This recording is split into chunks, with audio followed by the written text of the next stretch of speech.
Sebentar. Ini kalau memang begini kan akhirnya saya baru bisa menyimpulkan sementara. Ini kalau kita mau buka-bukaan di koperasi ya akan begitu telanjang betul gitu. Apalagi sudah ada nyampaikan pihak lain. Termasuk saya sebenarnya tidak perlu tahu. Gitu. Karena ini urusan internal. Ya. Di koperasi itu harus terbuka dalam ketertutupan, tertutup dalam keterbukaan. Terbuka pada semua pengurus anggota manajemen harus terbuka. Iya, harus betul. Tapi kalau misalnya mohon maaf ibu ngaku-ngakuan adiknya Kapolda nggak perlu. Karena itu nanti ini terjadi karena mungkin ibu merasa sebel. Ada masalahnya. Manusiawi, Pak. Loh, itu kan abang saya, Pak. Iya. Abang saya jadi. Salah, saya tetangganya Pak Presiden juga nggak pernah ngomong. karena nggak pernah dapat jawaban, Pak. Iya. Buntu Ya, komunikasinya. Ya itu persoalan ini kan akhirnya kan karena namanya manusia ini kan ada batasan-batasan juga. Jadi saya sebenarnya sekali lagi sebenarnya mohon maaf Pak Aris, karena tadi saya lihat semangatnya dengan Bos Banduk, saya ingin menjadi penjembatan untuk rekonsiliasi lah gitu. Tapi sebenarnya secara pribadi, secara organisasi, Dekopi nggak perlu tahu, karena ini urusan internal. Kementerian Koperasi juga nggak perlu tahu. Kalau ada anggota yang ngadu-ngadu ke sana, kenapa tidak coba lah? Nggak tahu saya, mungkin nggak ada yang menginisiasi ya, ketika ada keresahan di kalangan anggota, tidak segera inisiasinya mungkin sebenarnya cukup dengan meminum Dikolkin, minumnya langsung ke Baygon, jadi akhirnya muncul seperti ini. Ini yang ini kalau toh diteruskan sampai besok juga nggak akan selesai nih rapatnya juga akhirnya ini.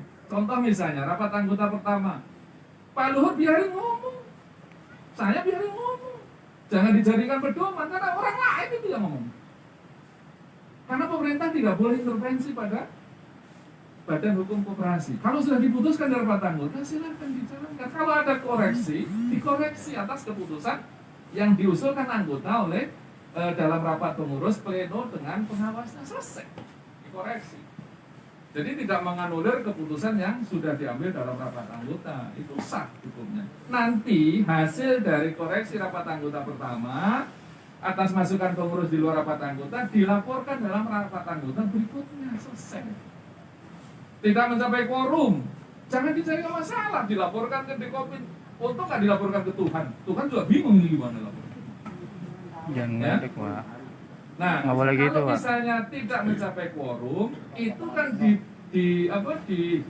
di dalam ketentuannya boleh ditunda maksimal misalnya 2 kali 24 jam. Di dalam ketentuan 2 kali 24 jam biasanya setelah itu dimintakan pengesahannya pada anggota yang hadir. Saya sering kali Pak rapat anggotanya ada 200 yang datang 10. Tunggu dulu, buka dulu, tunggu lagi, buka dulu, kita skors sampai setengah jam. Setelah itu kita mulai, kita minta sah, selesai. Nanti hasilnya kita sebarkan kepada yang tidak bisa hadir. Ada rapat anggota, Pak. Setuju. Ya itu kan mekanismenya. Kalau yang pertama memang gimana mau rapat anggota kalau mau dirikan. Yang ada adalah rapat pendirian koperasi. Gitu. Nah, setelah rapat pendirian koperasi, baru nanti rapat anggota setelah ada anggotanya. Karena pendirinya itu. Jadi saya kira kalau kita perdebatkan masing-masing berpegang teguh pada argumentasi masing-masing nggak selesai. Itu koreksi dari dialog ini. Saya kira ya mohon maaf lah, nggak usah telanjangan di dalam satu organisasi lah. Saya ini organisasinya banyak banget itu loh, ya. Di tingkat DKM ada, di tingkat RT ada. Jadi saya kira sekarang kita cari resolusinya. Tadi sudah dijelaskan Pak Aris, Bapak Ibu sudah menjelaskan. Tinggal apa yang disampaikan Pak Aris klarifikasi. Kalau terkait dengan WA-an, sekarang saya mengingatkan. Sekarang dulu peribahasanya mulutmu harimaumu. Sekarang jarimu adalah harimaumu. Itu perlu kita mengendalikan untuk ini. Jadi mohon izin saya juga pernah dimarahin Pak oleh direktur ketua Satgas anti investasi itu Pak Tongam. karena saya bikin tulisan di media online yang saya menghantam OJK karena ada pengumuman 35 koperasi bergerak di sektor simpan pinjam yang abal-abal. Ada 15 yang saya bina menggunakan satu aplikasi yang namanya Kooplink. Kantor pusatnya di Pasar Minggu, terus pengembang aplikasinya di Martapura. Oh, saya marah kan? Karena mereka nggak bisa menyalurkan ke saya apapun, mengirimkan ke saya informasi begini, saya tulis, marah dia, suruh mencabut, saya nggak pernah mau. Nah, jadi ternyata itu tadi, bahwa saya kira yang kedua mengingatkan mungkin kehati-hatian ketika menulis WA itu menjadi sangat penting, sehingga tidak ada ketersinggungan satu dengan yang lain.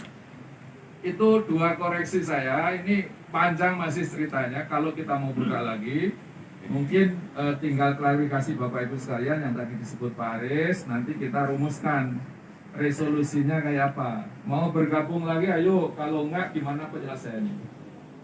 Ya kan, fair aja kan? Jadi bisa terima, moga-moga bisa menjadi penjembatan saya. Sini, silakan Pak.